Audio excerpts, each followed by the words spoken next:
Best time to do metal detecting, especially in holiday destinations, are early mornings.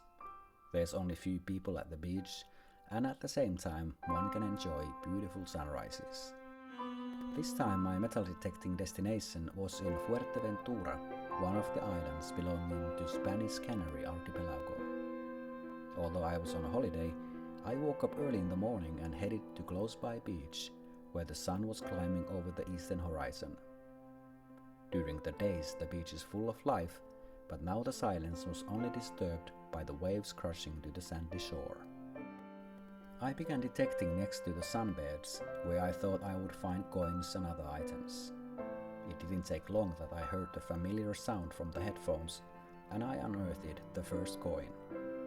Soon after I found another one, the next one, and many others. I was surprised of how clean the beach was, and that I didn't find much pool taps or other garbage.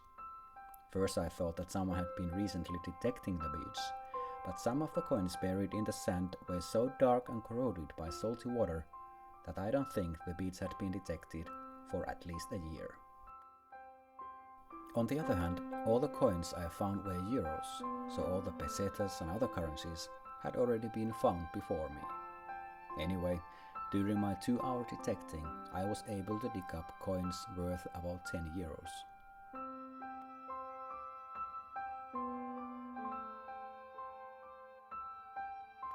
As the morning progressed, more people started to come to the beach. I packed my bag and left, but decided to come back next morning, since I believed there would be many more treasures to be found in the sand.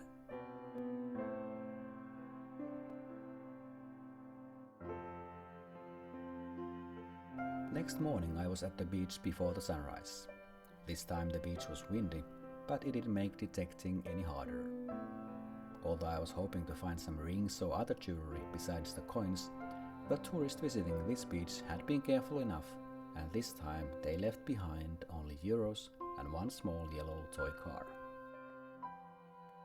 In any case, like in the previous mornings, the beautiful rising sun above the sea made the early waking worthwhile.